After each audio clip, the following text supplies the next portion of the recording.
Soccer Saturday with me, Geordie Pete Redding on Hollywood Balls Live. Looking forward to this one all week. I'm a bit outnumbered, but I'm sure I'll manage to hold my own. Welcome to Soccer Saturday, by the way, where most shows, they down tools during the summer, but not us.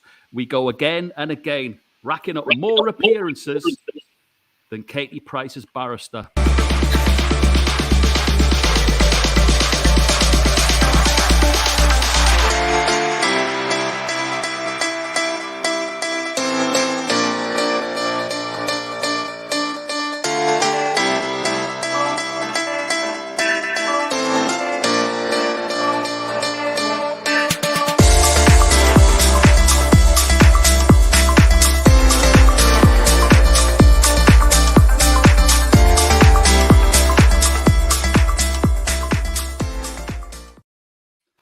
It's a huge welcome to Isabelle Barker, sports reporter, lover of Fulham, and woman behind the fantastic Fulhamish pod and video channel. The Glenn Hoddle of NFTs is in the house, our very own TFA George. And of course, my brother-in-arms and London's finest himself, Super Kevin Campbell. Ladies first, Isabelle, how are you? I'm great. Thanks so much for having me on, guys. Our pleasure. I can't wait. Really looking forward to it. George, welcome back. How are you, sir? Doing great. Been a very exciting week, as Kevin well knows. But, you know, I just love that transfer window. Aren't we all addicted to it? I can't get enough of it, man. I am now. Now we've got some money to spend. Kev, how are you? Pete, I'm in the same boat as you. And George, I'm in the same boat as you. Listen, Isabelle's buzzing. Title winners, and now they're back up in the Premier League. Yeah. Sweet. But Arsenal are doing some business, so I'm buzzing as well. So yeah. Brilliant. Kev, listen, we're still in June and Spurs have bought some players. We can't believe it. Listen, you guys move first. You guys put pressure on us. So brilliant stuff. Yeah. Good. It's lovely. Stuff. It's great. As we always do with our guests, Isabelle, let's find out. I mean, we know that you're a massive Fulham fan, but who's responsible for the Craven Cottage love? How did it all begin? My old man is responsible for that. All of my dad's family grew up near the Putney area, near the stadium, and I just remember as a young kid. I don't know if you've all been to Craven Cottage, but it's just a beautiful ground. And the walk to the ground, I was just sold as a kid. I remember like holding my dad's hand, going through Bishop's Park, and it was just, it's just beautiful. And it's just such nice memories. And it is, I think it is quite a nice club. The fans are quite nice. We get rinsed a bit for being quite posh and cheeseboard club and things like that. Hugh Grant's a fan, isn't he? Hugh Grant's always there. Yeah, we've got a few weird fans, but I think it's got a really nice grow. I love the stadium and just some really good memories. I've been lucky. I've enjoyed some really good years with the club and some great players, some great eras, good managers, some solid years in the Prem too. So I've loved every moment. Great day out as well, by the way, if for away fans. And do they still, I know that the ground's in transition, isn't it? I mean, there's so much work going on. But I always remember wasn't there like a neutral bit where you could just go and stand in the middle? Yeah, there is. And there still technically is a neutral bit. That's another thing we get for as well. But we've got that. But we're getting a new glamorous stand on. I think there's going to be a pier. Apparently there's a pool on top of the stand. All very bizarre, but that's Fulham. Fulham has just got weird little niches about it, and that's why I love supporting it, because it's never a dull day. Let's put it that way. Look forward to it. I mean, George, you're saying about it being weird at Fulham. I found out this week on our podcast with Galton that Spurs have got a cheese room. Oh yes, my brother called me last night from England to say put on this TV program. It's a food program. I said, Nick, give me a break. No, they're showing the Spurs cheese room and the Spurs local herb gardens, and it's all really great. It's crazy. Fulham actually brought, because we were getting rinsed so much for being posh and having cheese boards. Fulham, the actual club, brought out a cheese board promotion cheese board. So maybe we can use, when Spurs play Fulham, we can get the Fulham cheese board. Not even that. Listen. Kev, what we gonna do? Yeah, go ahead. I've got to Pete, say, what's going on? I've got no idea, mate. I knew this would descend into madness. Speaking of madness, I've got to give a shout out. Lee Cosgrove is in a field in Glastonbury. Our Lee from Manchester. Lee, all the best. Listen, I said to him, Kev, I said, listen, go and I know Glastonbury's a big place, but I said, go and have a look for the Dub Pistols. Barry Ashworth's playing. Good big pal of the show. And he set off and I said, go and tell Barry I've sent you. And anyway, I got this about 2 a.m. There they are. Love it. Oh, lovely. It. Brilliant photo. Barry played the Glade stage last night and rocked it. So great stuff. Brilliant. Kev, as George quite rightly says, the window's rolling. It's open. It's open for business. Some big names as well already in Vieira at Arsenal. The new Vieira. The Pope's arrived at Newcastle. And as we were just chatting about, it looks very much like Calvin Phillips has gone to Man City. Yeah. Look, I think Spurs set it all off, didn't they, by moving so early and so quick. Yeah. And I think that had the domino effect on some teams. Arsenal had to move. We've seen Manchester City sign Haaland. Then we saw Liverpool respond. Obviously, just a little bit different because they're challenging at the top. But this is telling you a lot about Man City now. They're not messing around. Going and getting Calvin Phillips is absolutely huge, for Manchester City. So they're strengthening their squad. Another British player, English player as well. Pep Guardiola, he doesn't make that many mistakes in the transfer market, mate. So, do you know what? We still got so much of the window to go, and it's getting even more exciting. Hey, listen, come on, you got to do the Jesus. Jesus is coming to Arsenal, mate. Come on. Yeah. Although I was thinking with the Pope going to Newcastle, Jesus will be going there. But in any event, but it's exciting. The Pope a wide berth. Yeah, but it's really exciting. Just so many clubs are doing so many interesting things. I mean, you look at Chelsea. There's talk of Werner going to Juventus. There's talk of Milan picking up Ziyech. De Ligt going the other way. De Ligt has got a 120 million euro release clause. It's all happening. Forest have done great business getting the Man U keeper on loan because they lost Bamba. That's a heartbreak because I thought he was such a great character. But he's got 1 year left on his contract. He's going to France, I think, right? He's going to France, I think. Samba, sorry. Yeah. What a great goalie, great character. He'd have been great for the Premier League. And it's all great. And I just love it. And I've got to say, another London club I follow, I tend to love the small London clubs who don't have big budgets, like Millwall. They outperform every year. They just bought a Dutch forward. You watch that boy. He's good. And I can't believe Millwall signed him. They just signed him yesterday or the day before, I think. It's so exciting. I love it. And I think Fulham are going to be buying a few more, right? Isabelle? Going to get onto that. I don't know. Should I be worried? Because I feel like with Fulham, either way, we're going to be criticised. Tony Khan, we spent that record amount when we were in the Prem 2 times ago, and it was about 100 mil. Awful. And then last time we just got a load of loan players in really late. So it's 2 really different approaches that haven't worked. So I want to see something different this time. We haven't signed anyone yet. We've got, obviously, Carvalho is left. I think we're looking at a few kind of exciting wingers and forwards and things like that. But I'd really like to get some business done soon because, as you said, Nottingham Forest, they've done really smart business already. So that worries me a little bit. Yeah, Forest bought the forward, didn't they? Yesterday, a record signing. And he's a bit tasty. From Germany, didn't they? He's from Germany. From Hertha Berlin. Yeah. It's great. I think Trevor Pope is an outstanding signing for Newcastle. And Pete, everyone thinks with the big Saudi money, they're going to be spending silly money. Great values, right? Even Botman is great value, right? They're doing really well. I've got to say that we had this week. I was chatting with Danny Simpson for a one-on-one interview, and we were talking about a lot of the media. And I wanted your point on this, Isabelle, as well, because a lot of the media have said that Newcastle stayed up predominantly because of who they bought.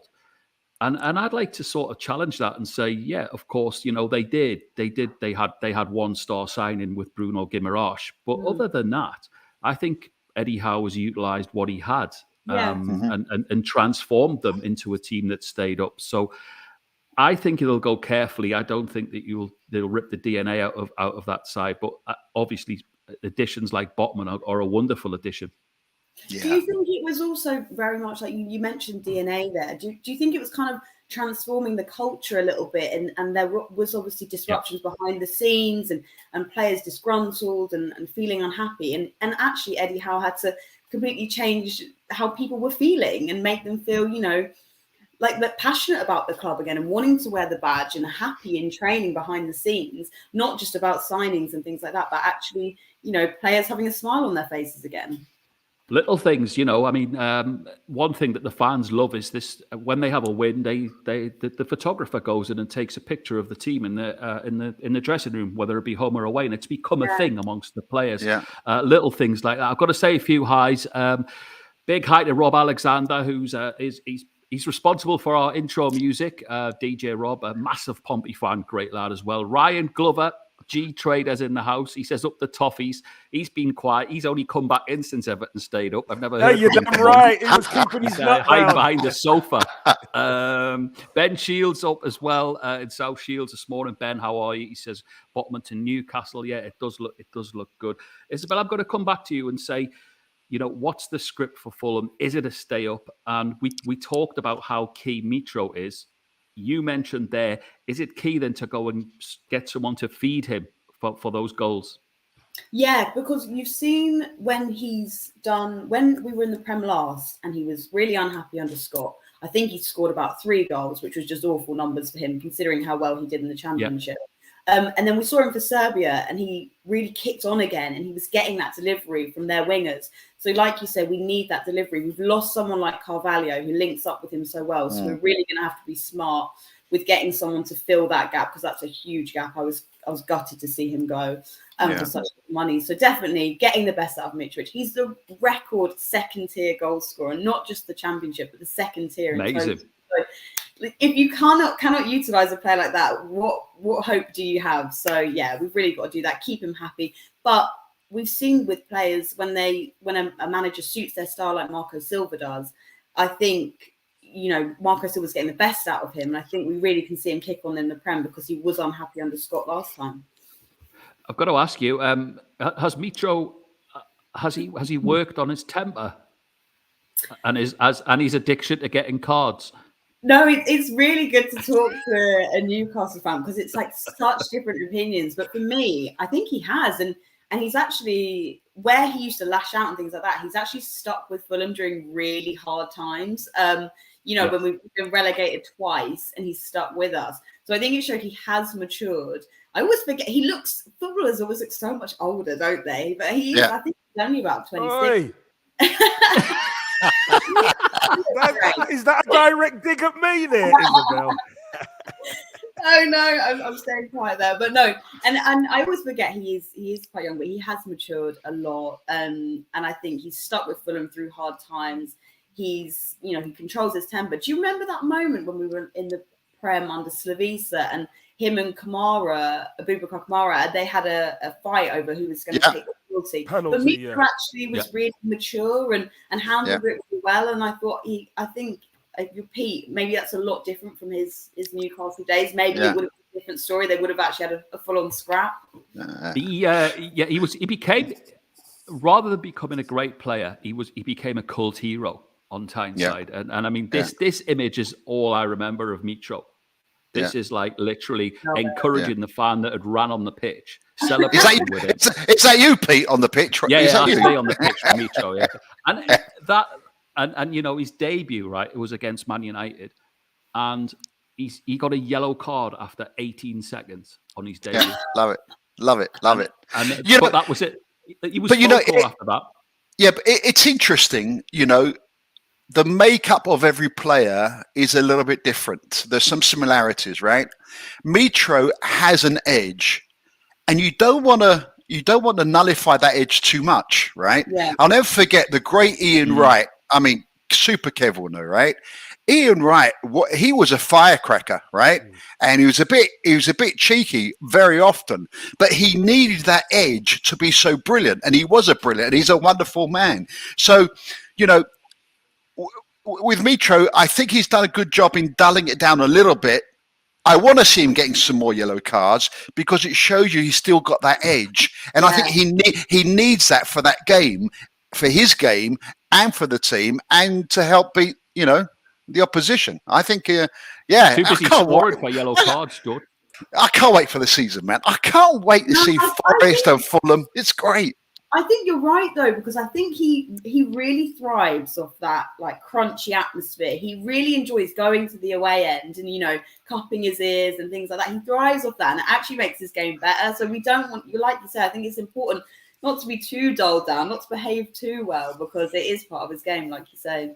Yeah. I think a lot of that relies on whether he's hitting the back of the net or not. Yeah. If he's hitting the back of the net, then he'll have that edge in abundance. If he's not hitting the back of the net, it's going to be difficult. And you want to go to Ryan's question? Yeah, Ryan's asking you, Kev, what's your opinion on Harry Winks' link? Many Blues are not happy, but he thinks it would be a good signing for Everton. But yeah, the Blues are never happy. Let's be honest. The Blues, this is the truth. The Blues are never happy. They weren't happy with Damare Gray and Townsend. And look what they done. Yeah. Right? They came into the club and they were a revelation at the start of the season. Harry Winks, he's an England international. He's a good player. Just finds himself on the wrong side of a ever-improving Tottenham squad. Yeah. That's what it is. He can do a job in that midfield. He can. He's a decent player. So it's just like we say about the Fulham manager. He's found a club and he's found his sweet spot and he's on fire. It's the same for players. Harry Winks isn't a particularly brilliant player. He's not a bad player. He's a good player. Eddie. Yeah, he just needs to find the right environment for him, maybe. And maybe if the deal happens, maybe Everton could be that for him, right? And then you'll see the Spurs fans crying, why do we sell him? Exactly. Exactly. That's how these things go, you know? I suppose that is all about football, isn't it? Yeah. I can't wait myself. As we said, there's Fulham. Kev, your old team, Forest, are back in as well. They open up at Newcastle. That's going to be a great day. I think probably the only sad thing for them is that their first game isn't at home, because it would have been bouncing Forest Newcastle the other way around, wouldn't it? Yeah, it would. But I still think it's going to be bouncing up there. Obviously, they've signed that Awani from Berlin. Look, got Henderson in on loan. I'm sure they're going to sign some more players to fatten that squad up, as most championship teams have to usually do. But Pete, I'll be honest with you. I go on to I've been engaging with quite a few Forest fans. I go on Mr. Door on Tour podcast, and they are just buzzing to be back after 23 years, man. I'm telling you, massive. Great club with a great history. And look, it would have been great at the City Ground, but you know what? I know a lot of them are looking forward to going up to the Toon, mate. Yeah. Okay. Yeah. Good stuff. Isabelle, speaking of podcasts, tell us how did it come about? And by the way, love the branding, love the name. It's fantastic. Yeah, I think it was very much like, as I was saying at the start of this episode, that like there's a lot of the Fulham fan base is very quirky. There's a lot of weird quirks at the club, and I think Fulhamish, that phrase, just kind of sums it up. You know, brilliant. There's never a dull day, and I think we just wanted a real voice for the fans, as you guys know, and kind of represent that quirky fan base and discuss the different things at the club. And it's just like this, like a nice casual chat, and I think that just kind of caught on, really. People felt they could vent their frustrations about the clubs, their heartbreak, you know, the good times. We've had a lot of ups and downs recently, obviously, you know, with the yo-yoing. So it's been a really good place to just kind of air our frustrations and chat and yeah, just caught on, really. But it's just like going for a pint with your mates at the pub when we do an episode. Like, it's just very easy going and good fun. It is a great club, and you say that, but I remember one of my and I'm going to give my age away here, because I was looking back through Fulham and Newcastle links. Obviously, there's Mitro of late. Yeah. But there was Malcolm MacDonald was Fulham manager way back in the day, and he actually, I remember as a young boy at St James's Park, George, and it was in the 80s, and Fulham came to play Newcastle, and it was Builders Supermac, who was the manager of Fulham that day, against Kevin Keegan, who was playing for Newcastle. You look at the Fulham players, even though back in the day, your Ray Houghtons, and absolutely magic. It was a typical Newcastle Fulham game. Plenty of goals. It was 3-2 Keegan. It was. And then you look at the away days, and I think people that they look forward to a day out at Craven Cottage. It's a good fixture. But for you, Isabelle, I mean, Derby Gate, it's Chelsea, isn't it? Is that the one you look out for? The thing is, we always set our sights on Chelsea, but through when I've been a fan, they've always been way too good for us. So I think during my time as a fan, it's very much been QPR. Brentford, we feel have always been obsessed with us, but now they're doing better than us. So that's a bit embarrassing. And they always chant about us. But for us, it's probably QPR. I've had some good Derby days with QPR. We always have a really good day there. I remember Stefan Johansson scoring a worldie, shushing the QPR fans, blue flares and Fulham flares, and some really crunchy memories. But no, some really good days. And like you say, I just love being in Craven Cottage. And like you say, I think other fans really enjoy the day out. They enjoy the pubs in Putney, the walk, the ground's beautiful. It's uncomfortable old seats in the Johnny Haynes stand and things like that. But it's that's good football, real football. Yeah. Do they still do the boat down the river? I think they do, don't they? Yes, they do. Yeah, they do. I've not seen it in a while. Maybe I feel like COVID affected it a bit, but they do. Yeah, they do. But it's all good fun. And obviously now we've got our new ground as well, as I was saying. So I feel like that'll hype up the away days even more. Yeah, absolutely. It's great. I mean, look, like some other clubs, Fulham have got a tremendous history. Yeah. I mean, I'm showing my age. Isabelle, your dad would probably remember. Jesus, I feel old, But I remember when the ex-Spurs player, Alan Mullery, do you remember that volley? Yeah, that volley for Fulham, that goal, top left-hand corner from outside the box. That was incredible. They got such a great history, Fulham, such a great history. And it's so exciting. It's just fabulous to see, clubs like Fulham back, clubs like Forest. I think there are so many football fans who don't support Fulham, who don't support Forest, that are so excited that they're back in the Premier League, right? I mean, it's just like me. I love it. Yeah, I agree. That's what I'm saying. It's like it's proper clubs, a real old London club with a real rich history, and you can feel that. And I feel that with Forest as well. I studied up in Nottingham, and it was a real nice fan experience. It's quite different to Fulham. I feel like they really look after their fans up at Forest. They were charging about £5 for students to watch a game. I loved it though. But I think it's really good that those two clubs are back in the Prem. I can't wait. And what a city! It's incredible, right? So I'm watching the Forest playoff game, right, when they beat Sheffield United, with my twins. The other two were out. Okay. You would have thought it was Spurs. We were jumping, I was dying at the end. I mean, Sheffield United had a penalty; it wasn't given. And at that final whistle, I lost £10. Right? I mean, it was great. And it's like, and I don't support Forest. It's great. Oh, brilliant. Listen, it's been, as I said at the start of the show, it's been a busy summer. There's a lot of podcasts having downtime. We're going on. We've got a massive week here at Hollywood Balls with a lot of things going on. So just to give you a little idea of what's coming up this week, it's a big week for me. Have a look at some of the interviews and what we've got coming up.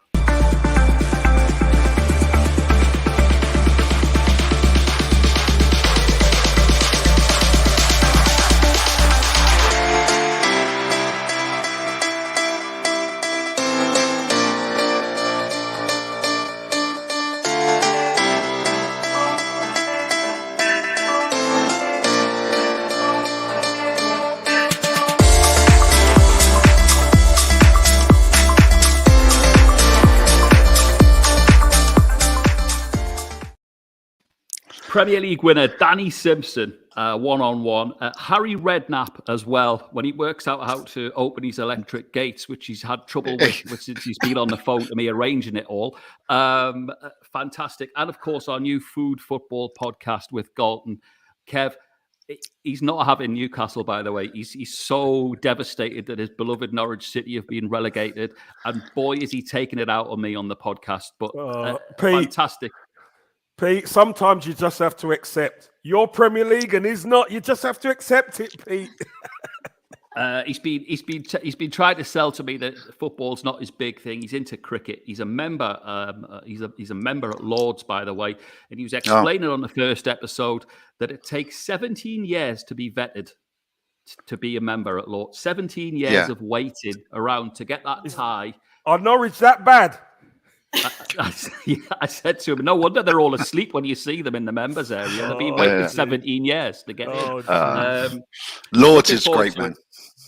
George, I wanted to catch up with you because obviously a businessman in football, you're a massive football fan, but there's a lot going on. So, tell us what you can, because I'm always aware that I jump the gun. Yeah, so always tell us. Well, there's a lot we can speak about because there's been press coverage and what have you. So, the platform, as well as other things around football, is an NFT platform as well for football clubs. We're the exclusive provider of the official NFT club for the biggest club in Cyprus, who made the quarterfinals of the Champions League, Aboel. We did the first drop at very short notice, and it was incredibly successful for them. We've now got a joint venture in China whereby we are working with the only government-approved secondary exchange for NFTs, and there are 417 million English Premier League fans in China. So now we're the only vehicle for football club NFTs to go to China, right? Exclusive. So there's a lot going on. Kev's in the loop. He's been helping. He's part of the team. So much exciting stuff. We're getting interest. Now we're getting real big money interest from places like Monaco, Singapore. This looks like, you have to do things properly. You have to build a real platform. I'm going to hate I say this. I'm 40 years into technology. Jesus Christ. I'm old. Did you have a ZX Spectrum then when you started out? Mate, I'm so Commodore old. It's 64. incredible. I mean, if I shave, I can get away saving a few years, I think. But anyway, but there's going to be a lot of longevity here, and everybody in the ecosystem and the community will benefit, which is our biggest goal, right? It's all about the fans. So there's a lot going on, and thank you for everybody's help and good wishes. And Isabelle, you would love what we're doing. It's incredible, so exciting. It's right up Isabelle Street, to be honest. Yeah. We'll put you guys together so you can have a chat about it, because I think it'll be of massive interest. Isabelle, I wanted to ask you about your other love, mixed martial arts. How did you get involved in that, dare I ask? Well, so I love football, right? But covering football more and more, it's because I feel like a lot of scandalous stories have come out about footballers over the years. So naturally, footballers and clubs have become very guarded, which I can totally understand. They're really worried about what comes out and things like that. So getting access to players is really difficult now, to have kind of those like warm and interviews, colourful interviews and things like that. It's quite sanitized. Yeah. Which I can totally understand. But so MMA is just like the total opposite. It's just mental. Isn't it? They've just got the MMA stars. It's growing and growing, and they've just got crazy stories. MMA maybe saved them from knife crime on the streets or things like that. And they've got really interesting stories that are waiting to be told. So that just drew me to the sport. And I think it's just gone on from there, really. And it's still definitely growing. It's so much smaller than football, but it's great to be part of it, kind of growing over the years. I've got to ask you then. So recently I was reading one of the articles, and it's a fascinating one. You discussed the possibility with Paul Daly, the ledge, about him coming out of retirement. And I loved the fact that he was just so open, and he said there's only 3 names that he would do it for, and a load of wedge, obviously, which I love, the honesty. Yeah. Do you personally think he will? I think he, like, if those names, I think those names could be tempted for a fight with him, like Masvidal, Nate Diaz, Nick Diaz, people like that, I think they would be tempted. So if they can be encouraged to do it, because they're all looking for, they all get itchy feet. They want to get back into it as well. So I think something could be arranged. But also in that interview, you'll be amazed to hear that a feared MMA star, his biggest fear was cats. So Really? yeah. At the end of the interview, I said, because on his Instagram, he had a clip of him absolutely terrified of a cat that got put on his lap. So these MMA stars, they're just hilarious. And yeah, he said he's absolutely terrified of cats. Amazing. Kev, I wanted to come to you and take you back in the day. Pre-season tours, a necessity for clubs, wasn't it? But possibly a bane of the players' lives if they were going on all these far-flung destinations. But I wanted to ask, and I'm going to come to you, George, as well as a businessman in football, about your take on this story. But basically, Liverpool are going to be playing Manchester United pre-season, and they're going to be playing in Thailand. And it's a massive opportunity for the Asian fans to see two of the greatest and possibly the favourite sides in Asia. But the cheapest tickets, 115 quid. Yeah. And none of them can afford that. So at the end of the day, Kev, I understand that, there's a in my eyes anyway, there's a reasoning that, pre-season games can get players fit, but there's a business and marketing angle, obviously, to push the brand. But when it's £115, it's pricing the fans who want to see them out the game, surely. Well, Pete, look, I think sometimes you have to. What tends to happen, especially in that part of the Far East, you tend to get big companies who would sponsor tickets. Yeah, that's how it happens, because we know that the general public, they don't earn a lot of money, Pete. That's a hell of a lot of money, 150 quid a ticket. So the blue chip companies, the big companies, they tend to buy batches, and obviously they auction, they give them away, they do whatever, so that their fan base, because it obviously connects that fan back to that company, doesn't it? That brand. So a lot of that tends to happen. I mean, Pete, the problem is you're not going to get the clubs going over if the clubs are not going to get subsidized and get paid. So it's very, very difficult. Massive fan base out there. They need to be seen. It's great for fans who only probably get up in the middle of the night to watch these things.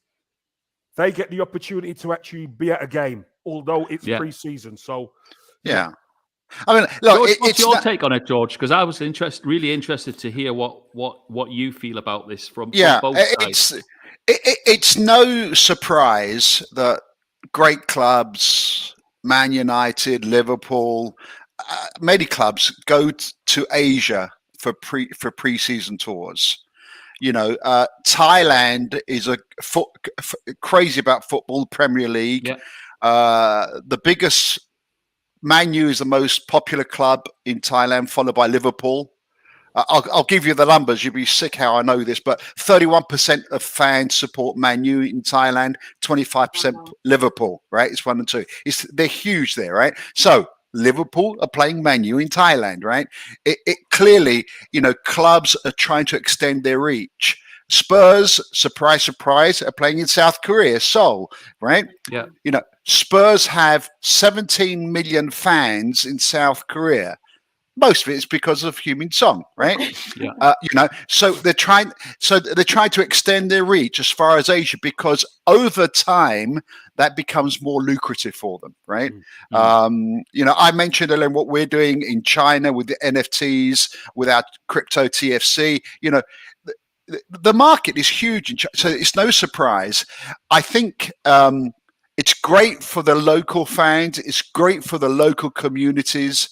You can imagine in Thailand, you're going to watch Man U versus Liverpool. And if you don't get to the game, and most will not, they'll see it live on TVs all over the country. It's great for the country. It's a tremendous boost. And it's great for the longevity of the fans of this club. And ultimately, as the world becomes, the middle classes grow in more countries, and Thailand's time will come. There'll be more money coming into the clubs from that. You see, it's really straightforward, but it's so exciting for the local communities to have great established clubs come and play in their country. I knew you'd be able to answer that for me. Okay, so my next one goes to you, Isabelle. And again, I'm playing the Northern flag here, but I think it's a disappointment for us. The Women's Euros are coming up. None of the games none of the stadiums are utilising St James's, Riverside, or the Stadium of Light in the Northeast, which is a real shame. And at the back end of last season, Newcastle ladies, they had their first home game at St James's Park, even though they couldn't win the league or go up. And there was 22,000 there. It's the biggest crowd in the history. So isn't it a little sad for the Northeast fans that they're not going to be involved in that Euros tournament as hosts? Yeah, I think you've hit the nail on the head there, because actually so much of the women's England squad has been made up of women from the Northeast. Jill Scott, players like that, you know, you can hear their lovely Northeast accents, and yet they're not playing at any of the stadiums up there. I think it's a real loss. It's a real shame for the young girls up there, because the thing with the Women's Euros is it does attract a lot of kids, and I think the women are such good role models. That why are we ignoring the North and the Northeast? I think it's crazy. It's a real loss and real poor organisation. Well, I mean, it does show you whoever organised that, whoever made the decisions. I'm sorry, don't understand football well enough, right? You cut the Northeast out of football, you don't have much left. It's a critical part of football, right? And it comes from the fans. So if you exclude the opportunity for fans in Northeast to watch the Euros for the women, what are you doing, right? I mean, let's get the people who made that decision on this show, and I'll give me 5 minutes with them. It's disgusting, right? It's terrible. I think it's a really important topic, and it's not just from the Women's Euros. I think the problem with ignoring the Northeast in women's football has been going on for years, because a lot of these players, like I was saying, are from the Northeast. They've had to travel to London, and for women's football, they haven't got the funds to do that. So you're discouraging young girls, absolutely, in football, basically, or their parents that can't afford the petrol money or the lifts and things like that. So it's an inconsiderate and an insensitive decision they've made not to play in the Northeast. Yeah, well said. And Kev, it goes back. We've known each other for many years now, but let's take normal football. And there was always a joke, and I'm talking way back, and thankfully this has changed because of the Southgate era and before that with playing around stadiums around the UK. But before that, Newcastle fans were never interested in what England were doing. And that stemmed from the reason that it was all based around Wembley, London clubs. And we used to say in the pub, would you take England winning the World Cup or Newcastle having 3 points? And they take Newcastle every time because they felt that they were left out of it. And it seems like this has happened here. Pete, it has. Look, and this is a ever recurring incident that needs to be put right.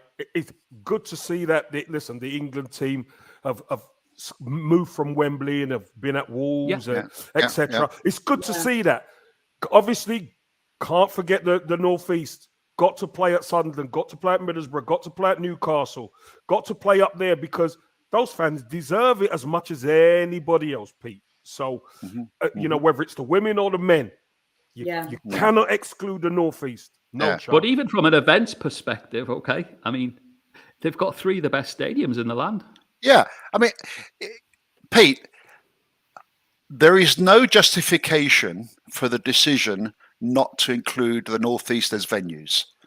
I would love somebody to ask the powers that be that made this decision, why did you not include the Northeast? Yeah, because also I went to an England women's friendly not too long ago at the Riverside Stadium. Yeah. And it was virtually full up. It was a huge interest. There was a real buzz, loads of different fans, all sorts of ages, girls, boys. So the interest is there. It's from there's a bit of snobbery. There's a bit of snobbery. Yeah, maybe. Yeah, absolutely. It's terrible. Definitely one for another show where we can ask. We can always invite. We have done that in the past, George, in the shows that we've done where we've invited people from the powers that be, and we always get politely declined. Perhaps someone like Isabelle can get involved on our behalf. But the salient point is, it is very clear that people that make those decisions are not close enough to football, right? If the four of us recognise it, right, and we're all football fans, Kev was a super player, we all know because we're in the game. It tells you that people who made that call are not in the game or not close enough to it. Absolutely. Listen, we're coming towards the end now, sadly, because I'd built Isabelle up for this, and so it just means that you have to come back on really soon. Dave Hugg and Kev can't be with us this week from Australia, doing his thing. George, I don't know if you've been keeping up with it, but rather than just telling you about Dave, we've been inviting him on and getting people to quiz him and test this photographic memory that he's famous for. So he can't make it this week, but we'll make sure that Isabelle does. But last week, Kev, Matt Jarvis was in the house, and have a look at this. So that was last week. I've had so many messages this week, as you can imagine. So I thought, we'll give it another go. No pressure on you, Dave, but we're going to use former England flyer Matt Jarvis is going to have a crack at you this week and see what we can do. So if you're ready, Matt, take it away. Well, so I've got the FA Cup, and it was 1923. 1923. Yeah, so that was the first one at the old Wembley.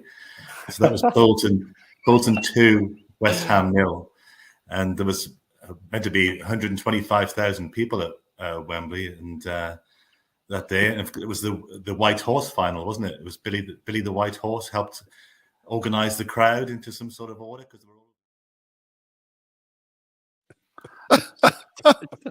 I give up. Matt Jarvis said the same as you, Kev. He's like, and the best bit was I shortened the clip because Dave obviously called it correctly, but Matt Jarvis said, "Are you sure it wasn't 1-0?"